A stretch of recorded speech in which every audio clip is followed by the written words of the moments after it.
So guys, here we are at our, I don't know, I guess our second capstone chat of the semester. We're getting rolling here, and we're lucky enough to have Jeff Butler, who admitted that he was old just moments ago and graduated in 2007, correct?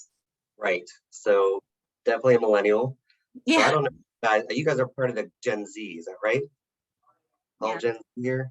Okay. Yeah, they're all Gen Zs, but I'm trying to remember, what was your minor? Because we didn't have concentrations when you were a student here. Right. Actually, mine in French, believe it or not. Well, hospitality industry, that probably made sense. Yeah. So anyway, Jeff has been working in the hospitality industry probably since you graduated, pretty much, yes? Yeah. So after graduation, I actually worked at the Bavarian Inn in Shepherdstown all throughout school to kind of pay for my rent and bills and whatnot. And I was going to go into print journalism because I studied the AP style and I wrote for the Picket. But the last day of my senior year, we actually had someone come in from the field. I don't know if you arranged it or not. I think it might have been a different professor, but he was like, yeah, well, print journalism isn't doing that great because it's newspapers and everything's going online. So the industry is just fading. So I just kind of stuck with hospitality and here I am today. Wow. So Yeah. that's pretty crazy. What's like a typical day for you, and what kind of skills did you see that you kind of built in Comm? Like, how was that a normal leap? Not normal at all, really. I mean, I grew up at a ski resort, so hospitality was kind of ingrained in my blood, throughout my childhood. My dad was the director of lodging for Snowshoe Mountain Resort. I'm not sure if you guys have heard of that ski resort, but it's in Pocahontas County, West Virginia. But what I've taken away from communication is just my writing ability. It's so important when communicating with guests, with clients, with owners. Just having that ability to communicate effectively and professionally is huge. And it's amazing how many people really just cannot write. It's a skill that people take for granted if you have it. And I think a lot of comm majors have that innate ability to kind of express themselves eloquently and professionally. So that's the one takeaway that this really helped me with my career. Guys, do you have any questions, or do you want me to keep grilling him for a bit? Anybody have one now by chance? Yeah, actually, if I may. Please do. Great. Anything in the chat? What do you do now in hospitality? Yeah, so I'm a general manager of a hotel. So basically, I'm in charge of front desk, housekeeping, speaking with owners, doing the monthly forecast, which allows them to know how much money they're going to be getting every month. So a lot of business acumen I've just picked up on the job. That was probably one of my downfalls when I first kind of jumped into the general manager arena. I didn't have much business classes at all, or math. Or the last math class I took, I think I was 16. It was college trig through Shepherd at Pocahontas County High School, West Virginia. So I just had to learn on the job, the fundamentals of business pretty much. Right. So taking business classes is very helpful as well. So if you just minor in that could be advisable.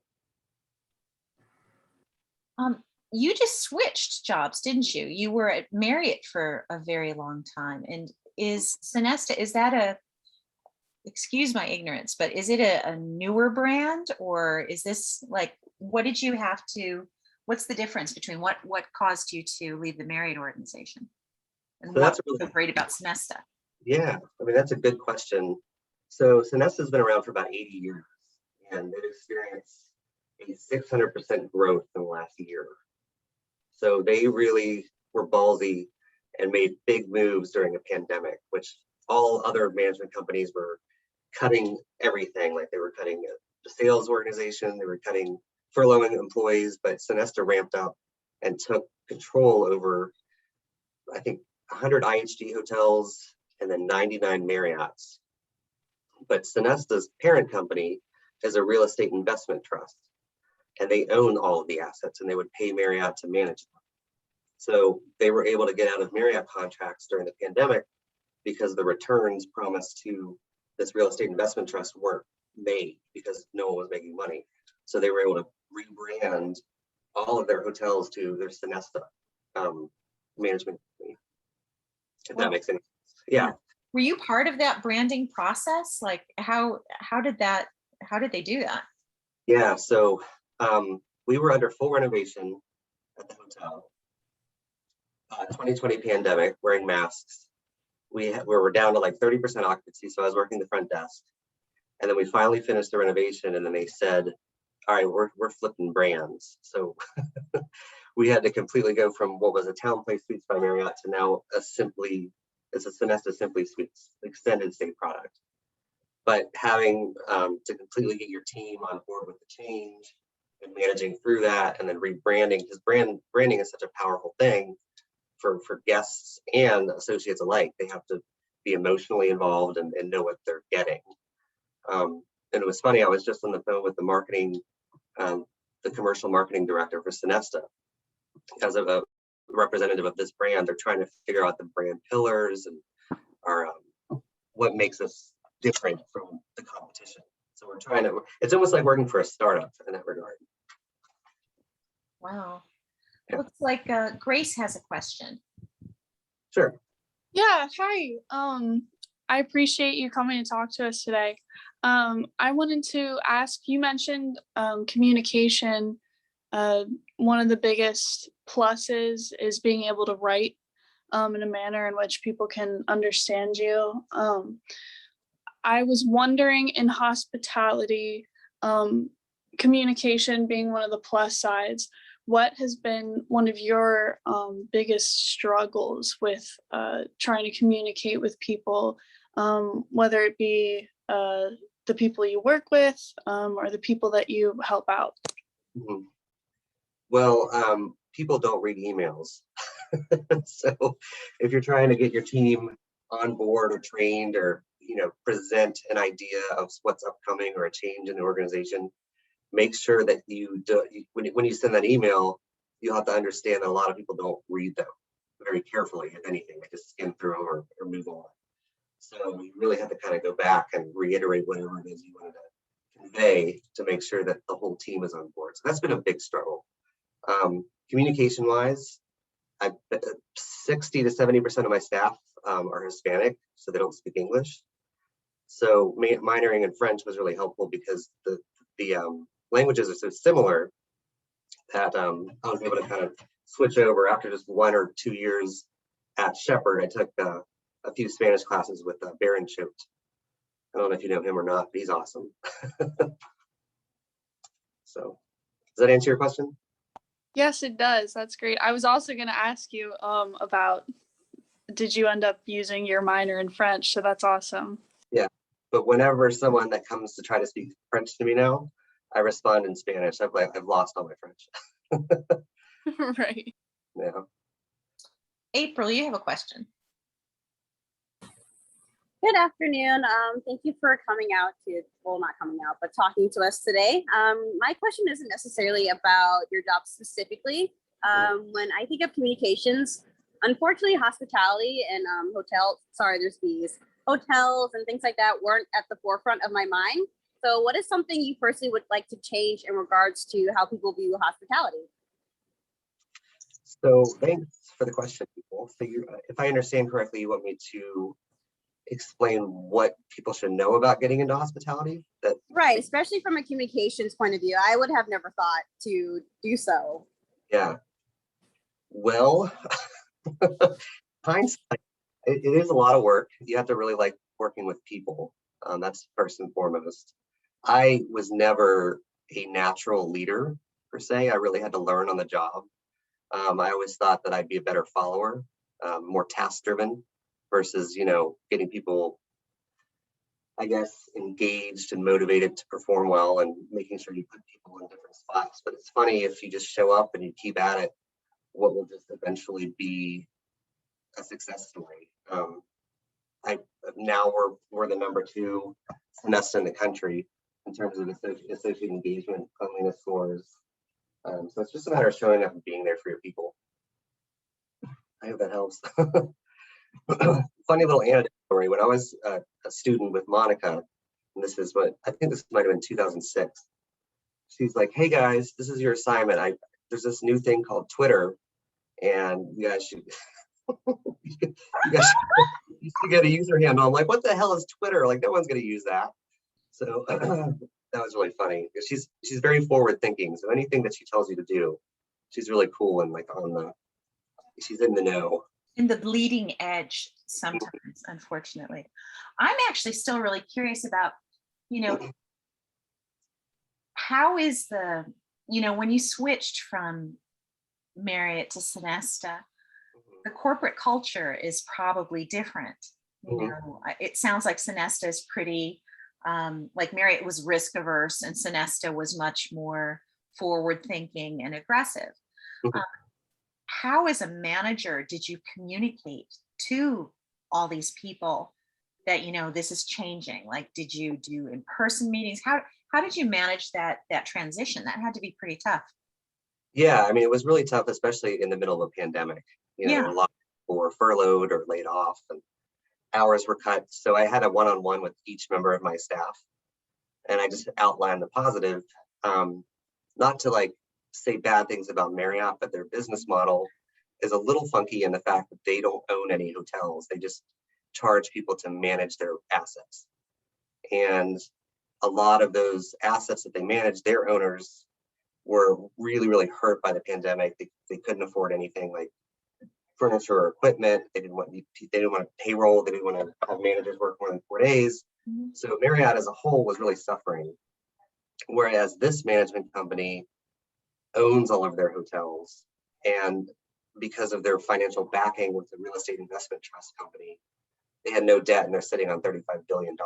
So the difference is like, it's like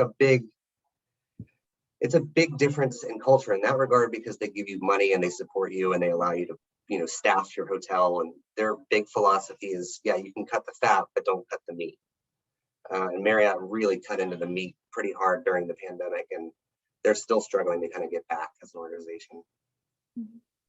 Do you have, when, I'm sure like the branding effort was headed by the Sonesta marketing team. How much interaction did you have with them when they were going through that? Yeah, well, they're still trying to kind of figure out who they are, because it's happened so fast and the expansion is just so new. Simply Sweets is a brand that's only been around for 6 months now. So like I was just on a call with the chief marketing officer saying, well, this is our manifesto, this is our culture, these are pillars of our culture, and they're just slowly rolling this stuff out. So like I said, it's a startup, so they're figuring that out right now. Great. That's an exciting time to be at a company. Yeah, that's great. And they're doing a lot of research on guests and getting their feedback, and so hopefully it'll be a good thing. And the marketing team, how often do you go and look at tweets that come in from your visitors, your clients? Do you go and try and spot what might be potential issues, or do you gauge the waters by looking at the social media accounts? Or so we have this platform called Trust You, and it kind of like puts all of that together, like Expedia reviews, TripAdvisor, Google, anything that guests say, we have to go on and respond to within like 2 days. So if that's what you're meaning. Yeah. And are you the person that has to go and do that? Yeah. You're a busy guy. Yeah, it's a lot of work, and but it's fun. It's a good thing. All right. Looks like Jacob has a question. Hi. How do you use your communications background with managing a hotel? Well, like I said, the writing piece is a pretty big thing. The ability to public speak is helpful as well in stand-ups. I don't know if Joyce Webb is still there. Is she there? Nope, she's gone. Oh my She God. was in China for a while. It's crazy. So, I used to hate getting up in front of people and speaking. Even as a communications major, I'd have panic attacks. I wouldn't know what to say. You probably know what I'm talking about in speech class. It's just terrible. But practice with that really, really helps with standing up and being able to present and articulate what you need to get across, and especially in meetings. It doesn't go away completely with practice. I mean, some days I'll be fine, and then some days I'll just completely lose it. So in all transparency, it really has to do with if I was out the night before with friends. But if I get a good rest and I'm, confident, then it works a lot better. So Just anecdotally, guys, Jeff and I are friends on Facebook, and I often have lived vicariously through the glamorous vacations he takes to all the different venues. I guess that's a perk of being in the hospitality industry, that you had a lot of places that you could go. yeah, that was fun. Pretty nice. You mentioned some of these tools that you use to monitor the social media. Is learning new technology something that's kind of a constant for you, or is it just a basic set of tools that you just kind of rely on? You mentioned that you had to learn to use, I'm assuming, Excel and all of those that kind of a tool for your forecasting, but what other technologies do you use on a daily basis? That's a good question. And in terms of like social media, we don't really do a whole lot with that because we have a whole different department that handles that, especially the online marketing piece with, it's called plus advertisement. So it's like pay per click advertisement. Okay. So yeah, but it's basically the business financial stuff that I'm always having to learn, especially Excel, because I'm terrible at it. So yeah, what's everyone's major here? I'm curious. Is do you have concentrations now? It's like communications with new media, is it journalism? Like what's the majority here? Oh, I have a feeling most of you guys are strategic comm, aren't you? Like, raise your little hands if you're strategic comm. And So, basically what we did is we divided the department into a couple different concentrations, and you can now do a concentration in journalism. You can do just sort of a strategic comm, which gets people into public relations, and we have digital filmmaking, and then just sort of the smorgasbord of them all, where you kind of design your own and you take little bits and pieces from different parts. And actually, I misspoke. Journalism is a minor rather than a concentration now, but we restructured according to market need. I think most of the students wanted to know, what kind of job will I get if I go in? So you say, this is the sort of core of communications, and then you can go into your different concentrations, as it goes. nice. Yeah. Okay. Anybody else have any questions? I've got a selfish question. I'm right now, you just reminded me of it because I was thinking about my major and stuff. I'm in communications, but I have a concentration in digital filmmaking, and a part of the senior capstone prep course, we have to come up with like our senior project basically, and mine that I'm going to try to pursue is making a film, and so part of some of the scenes I was thinking about trying to reach out to different hotels or motels and ask if we could film there. And I was going to ask you, if someone came to you, not saying that I'm coming to you, but just on a general basis, are there like rules about like allowing people to do that sort of thing, like film in your buildings and hotels and stuff? Yeah, I mean, we're a publicly traded company and commercial, so we would definitely seek counsel through legal department to make sure that everything was copacetic. But with a student project, I don't think it would be an issue. If anything was like being produced for money and that sort of thing, that's when you get into those weird legalities and conflicts of interest. And that, we just had a lady come in and wanted to plant a bunch of political signs around our hotel for the gubernatorial race. I'm like, we can't do that. Sorry. That's not so sweet. No. So. Do you do a lot of event management too? No, so we're an extended stay hotel, so we don't really have any ballrooms or restaurants, anything of that sort. So we're more designed for the long-term traveler. We have full kitchens in all of the rooms. It was actually our saving grace, because that was really the only segment during the pandemic that continued to make money. A lot of the full service big box hotels designed for the 1 to 2 transient travelers that are there for business meetings or coming into their offices for 1 or 2 nights, that dried up. It's not even there. Yeah. So what happened with that? It's a really great time to go to a nice hotel now because you can get a cheap rate, but they're still struggling to kind of come back and get conventions going and the business traveler. Yeah. When you were at Marriott, did you have to do any of that in the past? Because Marriott does a lot of that type of work, doesn't it? Yeah, so I've always been kind of in the select service arena. Mhm. So residence inns, courtyards, Spring Hill Suites, Gotcha. that sort of thing. So it's a much smaller team, much more intimate. There's only 16 people on my team now that I manage. So Still a lot of people. yeah. So but I was the chair of communications for the DMB Business Council, which was the largest business council in the world. I've represented about 200 hotels, and we communicated out to about 9,000 associates. We communicated our company culture, government affairs, and community involvement. So I would do a monthly newsletter, and working with Monica, I think we did some sort of newsletter in one of those classes there. Yeah. But I remember my pictures being so small. She's like, make them bigger, just make them big. So I took that away, and I made all my imagery really nice and huge on those newsletters. Plus, I could write less with the bigger pictures. Yeah. People don't read new emails, and they don't read all the newsletter stuff either. They read the captions. Right, pretty much. Yeah. Looks like James has a question. Yes, I do. So with the whole pandemic going on and a lot of companies during the heat of it really going more towards Zoom meetings, being able to meet over Zoom, not having to travel as much. And I know you said you're more of like, not really like a business type hotel, but do you foresee like Zoom sticking around more and then sort of customers go into hotels less as a result of that? Or do you think it'll just kind of bounce back and go back to normal?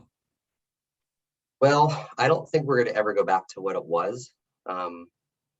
And hotels are kind of struggling to figure out what the new normal will be. We are seeing some positive occupancy increases versus 2020. So it is climbing. We had a record year in 2019. The kind of the business metric we use is called RevPAR. So they look at your daily rate and occupancy and come up with kind of a number. So we declined probably 70% from 2019 to 2020. And now we're hoping to get to about 80% of 2019's number next year. That's what we're budgeting. So I do see it coming back, but I just don't like the Gaylord, for instance, in the National Harbor. That's a huge, it has like 1,400 hotel rooms there. And it's just all about conventions and coming together. But I think innately people do want to meet and they do want to connect as a group. So are you guys still all doing learning remotely? Are you meeting in a classroom? It's a mix. It's a Yeah. mix. We, I think most of the Comm classes are now hybrids because the students really wanted to be in person. And, there's some software that is more, the students don't have access to on their own because it's very expensive, like especially with film editing and things like that. That they, a lot of classes you'll come in for one day and then the rest will be remote. I know that I'm constantly trying to juggle, like I tried to split the class in half so we could have more social distancing. And then it ended up that most people were just coming online anyway. So now it's a constant adjustment with education right now. It's interesting. And college being such a social, experience. I'm sorry you guys are having to go through this with I don't know, when did you guys come in 2019 or 2020? Mostly 2019. You've had probably now almost 2 years of COVID going on. And you had probably 1 year of normalcy in your college careers, this group, I would think. But it's a rough one. Yeah. Yeah. Carly, you had a question. Yeah, I was gonna ask, you said that you have a lot of long-term resident or guests. Do you get to know them really well? Like what kind of opportunities come from that? Can you just talk to us a little bit about that? Yeah, so we actually had a couple people live here for 3 years. So you get to know them, their families. You get to know a little bit too much about them. But yeah, that's one of the perks of having long-term residents or guests that you really get to know them on a personal level by name. There was one lady that lived here for 10 years. She was, there's a newspaper article about her hanging in my office actually, but she got too old and they had to kind of, phase her out because we don't have the ability to take care of people with dementia or that have medical needs. But so yeah, you get to know them pretty well. Kind of like the Plaza Hotel in New York where the, what is it, Madeline lived, or not Madeline, one of the storybooks that had a little girl growing up in the hotel. Oddly enough, Sonesta used to manage the Plaza Hotel. That was one of Really? their, Wow. in the early 90s, they managed it. I don't know who has it now, but yeah, interesting little tidbit. Anybody have another question? I have one thing. If you could fly back in time and knew where you were going, or maybe not where you're going, what do you wish you'd done in college that you didn't? Oh man, so college was a different time when I was going there. I started in 2003.